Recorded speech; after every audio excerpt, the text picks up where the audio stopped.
Bismillahirrahmanirrahim. Assalamualaikum warahmatullahi wabarakatuh. Di video kali ini kita akan membahas terkait pertemuan perdana untuk mata kuliah Sistem Penunjang Keputusan. Untuk mata kuliah Sistem Penunjang Keputusan ini kita dibebani 3 SKS. Jadi 3 SKS itu artinya ada 50 menit kali 3 untuk pembelajaran di perkuliahan, jadi tatap muka maupun online. Kemudian ada 3 kali 50 menit untuk tugas mandiri mahasiswa di rumah masing-masing, seperti itu. Untuk pertemuan perdana kali ini kita akan awalan terlebih dahulu dan kontrak perkuliahan ya. Untuk kontrak perkuliahan ada 5 poin di sini. Perkuliahan kita nanti akan menggunakan pendekatan daring dan luring. Untuk jadwal luring nanti akan diinformasikan oleh pihak akademik, watir akademik. Kemudian apabila tidak ada jadwal luring bertemu langsung, berarti kita akan menggunakan daring. Nah, platform daring yang akan saya gunakan untuk pembelajaran SPK menggunakan YouTube.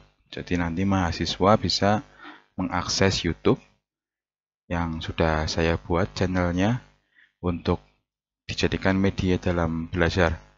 Namun apabila mahasiswa menginginkan ada sumber-sumber yang lain, silahkan bebas, mahasiswa bisa mengeksplor sumber-sumber yang lainnya. Pertemuan kita nanti akan kita jadwal 14 kali pertemuan dan 2 kali ujian, yaitu UTS dan UAS. Penilaian pada mata kuliah ini dibagi menjadi 4 nilai, yaitu nilai presensi atau nilai kehadiran 10%, kemudian nilai tugas, jadi nanti akan ada tugas berkala atau PR seperti itu, bobotnya 15%, kemudian nanti ada nilai UTS bobotnya 35% dan nilai UAS bobotnya 40%. Kemudian yang terakhir, cara komunikasi mahasiswa ke dosen, caranya adalah melalui grup WA. Ini saya ingatkan kembali, caranya adalah menggunakan grup WA. Jadi dilarang japri atau wapri secara langsung, agar nanti semua masalah terkait perkuliahan yang bersangkutan, misalnya di mata kuliah SPK ini ya nanti diselesaikannya di grup. Dan jangan lupa ada mention sehingga nanti saya bisa tahu siapa yang bertanya, seperti itu. Ini kontrak perkuliahan kita ya. Nah, kemudian kita masuk di bagian materi hari ini. Ada 5 poin yang kita akan bahas di pertemuan hari ini sebagai pendahuluan. Jadi nanti kita akan membahas yang pertama terkait sejarah perkembangan sistem pendukung keputusan, kemudian yang kedua terkait definisi sistem pendukung keputusan, yang ketiga tujuan adanya sistem pendukung keputusan, yang keempat arsitektur sistem pendukung keputusan yang menyangkut manajemen data, manajemen model, subsistem berbasis pengetahuan, dan interface pengguna. Yang terakhir tahapan pengembangan, ini maksudnya tahapan pengembangan sistem pendukung keputusan. Kita mulai dari yang pertama ya, sejarah perkembangan. Sebelum kita membahas terkait sejarah perkembangan, jadi sistem pendukung keputusan ini memiliki beberapa nama ya, tidak hanya SPK. Jadi kita nanti menyingkat mata kuliah kita dengan SPK, dengan nama SPK.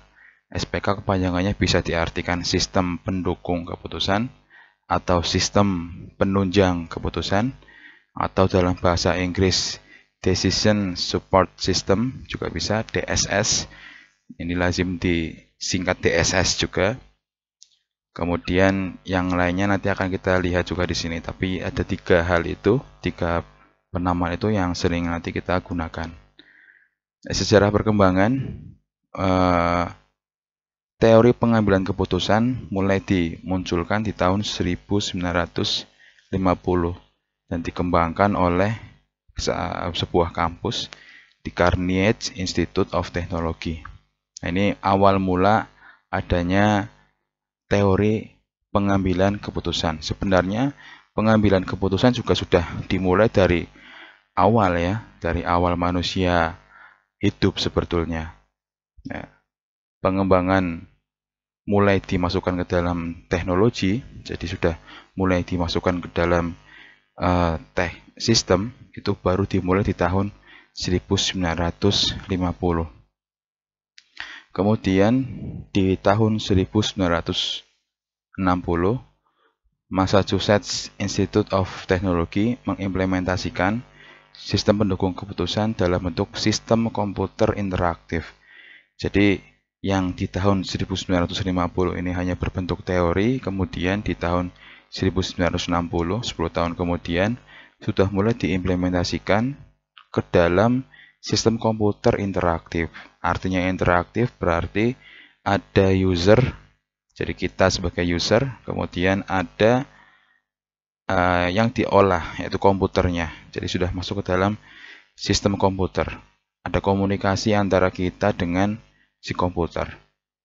Kemudian 20 tahun berikutnya, pada tahun 1980, sistem pendukung keputusan sudah dikembangkan untuk menyelesaikan permasalahan-permasalahan yang penting di saat itu ya, misalnya produksi, kemudian promosi, penetapan harga, pemasaran, dan logistik. Ini sudah mulai dipakai untuk masalah-masalah bisnis seperti itu. Nah, pada masa ini jumlah penelitian SPK semakin meningkat. Jadi berkembangnya bidang-bidang permasalahan yang diimplementasi sistem ini juga berbanding lurus dengan jumlah penelitian sistem penunjang keputusan yang ada di tahun itu. Jadi di tahun 1980 juga sudah banyak orang yang studi terkait SPK ini. Nah, perkembangannya sampai sekarang juga masih banyak juga. Kemudian 10 tahun berikutnya di tahun 1990 mulai dikembangkan pemanfaatan data warehouse dan online analytical processing. Ya.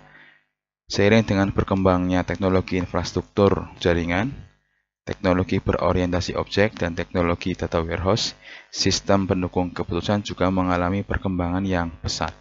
Jadi di tahun 1990 sudah mulai sangat pesat dan dibutuhkan di semua bidang karena didukung oleh perkembangan teknologi yang lainnya lagi. Yaitu sejarah perkembangan dari sistem pendukung keputusan. Kemudian kita masuk ke bagian kedua, yaitu definisi. Saya menghadirkan dua definisi. Yang pertama dari dua orang profesor MIT, kampus MIT, J. Anthony Gorey dan Michael Scott Morton. Jadi sistem pendukung keputusan adalah suatu sistem yang berkaitan dengan sistem informasi atau model analisis yang dirancang untuk membantu para pengambil keputusan dan para profesional agar mendapatkan informasi yang akurat. Jadi yang dimaksud oleh Profesor MIT ini adalah sebuah sistem yang membantu para pimpinan atau para direktur untuk mengambil keputusan. Apabila keputusannya diambil dalam skala yang besar, maka dia membutuhkan sistem ini. Misal untuk menghitung jumlah karyawannya dia yang berangkatnya misalnya tidak terlambat. Kemudian ada juga yang untuk menghitung berapa persentase dalam satu bulan efektivitas kerja karyawan-karyawannya, misalnya seperti itu. Dari situ kan akhirnya bisa dijadikan landasan untuk mengambil keputusan. Misal, apabila ada dari 100 orang karyawan, 80 orang terlambat setiap harinya selama 1 bulan. Maka mungkin ada kebijakan, misalnya agar tidak terlambat lagi, ada pemotongan upah misalnya. Itu kan berarti kan melandasi adanya kebijakan namun melalui data yang valid. Nah, sistem pendukung keputusan tidak bekerja di angka hanya angka 100 seperti itu saja, tapi sistem pendukung keputusan bekerja di angka jutaan atau bahkan puluhan juta, yang kalau harus dipikir dengan otak manusia terbatas karena kita mungkin merasakan capek, mungkin merasakan terlalu banyak perhitungannya. Namun apabila komputer tidak, jadi komputer bisa menghitungkan kita, jadi mampu berhitung tanpa rasa capek dan tanpa mengeluh, seperti itu. Jadi kita membutuhkan sistem itu untuk membantu proses kita sebagai pimpinan, misalnya di sini mengambil keputusan. Kemudian yang kedua, pendapat oleh Rahman, ini dalam sebuah buku ya. Sistem pendukung keputusan adalah pengembangan dari sistem informasi manajemen dalam pengambilan keputusan yang difokuskan pada dukungan kepada manajemen. Jadi SPK memang akan sangat berkaitan dengan manajemen. Manajemen yang baik adalah manajemen yang mampu membuat keputusan-keputusan yang tepat sasaran. Keputusan yang tepat sasaran ini apabila jumlah objek yang menjadi landasan diputuskannya sebuah permasalahan itu sangat besar, maka dibutuhkan sistem. Tapi kalau hanya kecil misalnya tidak butuh. Contoh-contoh permasalahan-permasalahan yang ada di dalam SPK, misalnya kalau contoh-contoh yang mudah dulu. Kita mau memilih, misalnya memilih baju, misalnya kita ke toko baju, kemudian kita mau memilih baju. Nah, kita sudah punya pilihan ini, namun kita dihadapkan dengan banyaknya model, itu kan kadang membingungkan. Ada model yang lengan pendek, misalnya lengan panjang, kemudian warna yang terang, warna yang gelap, kemudian bahan yang halus, atau bahan yang agak kasar sedikit agar lebih lain-lain. Ini kan kriteria bahan halus atau kasar, kriteria warna cerah atau gelap, kemudian kriteria yang lainnya. Ini kan menjadi apa namanya, pertimbangan kita dalam memilih. Ini dalam skala yang kecil. Misal dalam skala yang besar, SPK ini akan dipakai untuk apa? Paling mudah SPK ini akan dipakai untuk penentuan penerima beasiswa. Ini contoh yang sering saya pakai ya. Pendaftar beasiswa pasti sangat banyak karena orang sukanya mendapatkan yang gratis-gratis kan. Dari kuota yang ada, misalnya kuotanya 100, namun pendaftarnya ada 1000. Nah, ini kan artinya ada seleksi. Karena ada seleksi ini, maka kita membutuhkan suatu sistem yang membantu kita. Kalau kita hanya mengandalkan otak kita saja, misalnya saya di pengelola beasiswa, ada 1000 orang yang mendaftar beasiswa KIP kuliah atau bidik misi. Kemudian saya hitung sendiri tanpa menggunakan alat apapun. Kita hitung siapa yang masuk, siapa yang tidak masuk. Mungkin akan sangat subjektif, ya kan? Subjektif itu berarti tidak tidak objektif saya dalam menilai. Ini misalnya ada misalnya si A kok kayaknya pinter, terus kemudian dia ganteng dan lain sebagainya, ini masuk gitu. Ini penilaian sangat subjektif. Tapi kalau saya membuatkan sebuah sistem yang jelas, kriteria penilaian apa saja yang bisa masuk, yang bisa diterima sebagai penerima beasiswa, ini akan memudahkan pekerjaan saya dan juga ini akan lebih baik karena akan membuat adil semua pihak, seperti itu. SPK ini dibutuhkan di data-data yang sangat besar seperti itu. Misalnya tadi 1000 pendaftar tapi yang diambil hanya 100 orang. Maka dibutuhkanlah SPK agar pengambilan keputusan itu benar dan tidak salah. Kalaupun ada error, maka errornya kecil sehingga tidak berdampak pada signifikan keputusan yang diambil. Itu dua contoh yang mungkin tergolong masih permasalahan-permasalahan kecil. Apakah ada Pak permasalahan-permasalahan yang besar? Ada. Permasalahan-permasalahan yang ada di dunia bisnis atau dunia perkantoran atau di sekelas kementerian juga sudah mulai menggunakan sistem pendukung keputusan untuk membantu para pimpinan menentukan kebijakan. Contoh sekarang ini dari LLDikti misalnya. Jadi LLDikti adalah lembaga yang menaungi perguruan tinggi swasta di lingkungan Jawa Tengah. ini memiliki sebuah database jumlah mahasiswa di tiap angkatan. Jadi misalnya angkatan ini jumlah mahasiswa semua perguruan tinggi berapa, kemudian angkatan kemarin jumlah semua mahasiswanya berapa. Ini memiliki data itu. Jumlah mahasiswa laki-laki berapa, jumlah mahasiswa perempuan ada berapa. Nah, ini ternyata, ini kalau kita lihat, karena efek pandemi, ada penurunan 50% jumlah mahasiswa yang berkuliah. Di tahun 2019 jumlahnya masih banyak, kemudian di tahun 2020 karena pandemi di bulan Februari Maret turun 50% dari yang misal awalnya ada 2 juta mahasiswa kuliah, maka menjadi hanya 1 juta, turun 50%.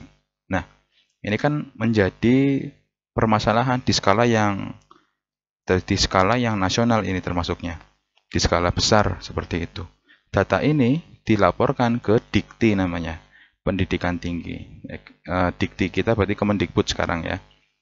Dari Kemendikbud ini akhirnya membuat sebuah keputusan bagaimana agar jumlah mahasiswa ini tidak terus mengalami penurunan atau berkurang. Ini kan akhirnya dikaji, ada pengkajian. Oh, ini berkurang karena adanya pandemi. Orang-orang pada susah mencari pekerjaan. Kemudian gara-gara mencari pekerjaan susah, pendapatan tidak ada. Pendapatan tidak ada, daripada untuk kuliah, mending untuk mempertahankan hidupnya, survive untuk hidup, untuk makan, dan mengembangkan usaha. Jadi pilihan untuk kuliah menjadi pilihan kesekian, tidak menjadi pilihan dominan, karena yang paling dominan kan hajat orang hidup. Kalau kuliah mungkin nomor sekian, seperti itu. Maka Dikti mengeluarkan kebijakan di tahun 2020 itu ada yang namanya bantuan SPP. Ini kan keputusan yang diambil oleh Dikti dari permasalahan yang ada menggunakan SPK yang besar sekali gitu. Nah, bantuan SPP ini diberikan kepada mahasiswa yang mengalami kendala finansial. Ini contohnya. Jadi permasalahan yang ada kemudian diambil oleh sistem tadi yang saya contohkan, kemudian ada solusinya. Solusinya hadir di tengah-tengah kita juga. Itu contoh-contoh yang yang mungkin masih sangat sedikit ya. Nanti kalian coba mencari juga contoh-contoh permasalahan SPK yang ada di sekitar kita. Baik, kemudian yang ketiga, nah ini sudah sempat terbahas sedikit, yaitu tujuan pengembangan sistem penunjang keputusan. Ada 3 ini yang saya tuliskan, namun sebenarnya kalau mau dikembangkan juga akan sangat banyak, tapi ini poin-poinnya. Yang pertama, SPK membantu pengambil keputusan. Jadi pengambil keputusan biasanya pimpinan atau direktur untuk memutuskan masalah secara cepat. Jadi terkadang permasalahan itu butuh diselesaikan jangan lama-lama, karena kalau semakin lama permasalahan yang ada semakin membesar dan kita mungkin akan semakin susah menyelesaikan permasalahan tersebut. Maka dibutuhkan suatu sistem yang membantu kita untuk menyelesaikan masalah secara cepat. Kemudian yang kedua, SPK menghasilkan keputusan yang efektif dan efisien. Maksudnya efektif adalah tepat sasaran. Jadi dengan bantuan data yang besar tadi, ada sistem yang menghimpun data tersebut, maka kita akan bisa membuat satu keputusan yang efektif, tepat sasaran, tidak salah sasaran. Kemudian yang efisien maksudnya tidak menggunakan waktu yang lama. Hemat waktu, karena kita dibantu oleh sistem yang bisa mengurusi perhitungan secara cepat. Ini kalau misalnya kita ada urusan dengan perhitungan di SPK. Kemudian yang ketiga, SPK memiliki error yang kecil dibandingkan keputusan tanpa SPK. Contohnya tadi kalau saya memilih penerima beasiswa tanpa SPK dan dengan SPK, maka error yang dihasilkan menggunakan SPK lebih kecil daripada saya manual tanpa bantuan sistem penunjang keputusan. Ini kira-kira 3 tujuan yang melandasi mengapa kita membutuhkan SPK. Nah, kemudian yang keempat terkait arsitektur. Jadi komponen utama pada sistem pendukung keputusan adalah 4 komponen. Yang pertama terkait manajemen data, yang kedua terkait manajemen model, yang ketiga terkait subsistem berbasis pengetahuan, yang keempat terkait interface pengguna atau aplikasi yang digunakan kita sebagai pengguna atau user untuk melakukan bantuan pengambilan keputusan. Nah, nanti kita akan membahas lebih detail 4 arsitektur ini di pertemuan yang akan datang. Ini sebagai pendahuluan dulu, kita nanti akan membahas komponen-komponen ini pada pertemuan yang akan datang. Kemudian yang kelima, ini proses pengembangan sistem pendukung keputusan. Ada 6 tahapan, jadi pengembangan sistem pendukung keputusan ini tidak serta-merta langsung dibuatkan sistem langsung jadi, enggak, tapi ada tahapan-tahapannya yang membuat sistem ini benar-benar bisa digunakan secara maksimal, dan di setiap tahapannya juga ada kontrolnya sehingga tidak terjadi asal-asalan. Karena kalau kita membuat sistemnya asal-asalan, nanti pasti akan terjadi error. Yang pertama, yang kedua akan terjadi kemubadiran karena mungkin tidak sesuai dengan spek yang diminta. Jadi 6 tahapan ini, yang pertama tahap pradesain. Jadi sebelum didesain ada tahap pradesain. Kemudian yang kedua tahap desain, mulai pendesainan. Kemudian yang ketiga tahap konstruksi. Yang keempat tahap implementasi, diuji coba. Kemudian yang kelima tahap pemeliharaan dan dokumentasi. Yang keenam tahap adaptasi. 6 tahapan ini akan kita bahas lebih detail di pertemuan yang akan datang, gitu ya. Baik, saya kira untuk pendahuluan di mata kuliah sistem penunjang keputusan, saya kira sampai di sini. Harapan saya, karena kita masih di dalam masa pandemi, kita menjaga protokol kesehatan. Apabila nanti ada jadwal berangkat, sepertinya untuk semester 4 berangkatnya di pekan kedua, kalau saya tidak salah, ke kampus, ya nanti kita menggunakan protokol kesehatan, dan apabila ada hal yang perlu ditanyakan oleh mahasiswa kepada saya, silahkan bisa ditanyakan di saat kita melakukan pertemuan secara luring seperti itu. Mata kuliah ini lebih banyak di teori, namun karena kita adalah prodi TI D3 yang harusnya lebih banyak ke praktek, maka nanti akan saya bebankan lebih banyak ke praktek. Namun sebelum praktek, kita butuhkan sedikit teori agar mampu melandasi kegiatan praktik kita ke depannya. Nanti di SPK ini praktik-praktiknya kita akan lebih banyak di perhitungan-perhitungan, karena nanti kita mengimplementasi metode-metode SPK dalam permasalahan-permasalahan yang banyak, gitu ya. Permasalahannya mungkin akan ada beberapa permasalahan, nanti kita akan membahas di pertemuan yang akan datang. Nah, metodenya juga akan sangat banyak, sehingga nanti diperlukan ketelitian, diperlukan kesabaran mahasiswa untuk mempelajari beberapa metode tersebut yang sesuai dengan jenis permasalahan yang ada.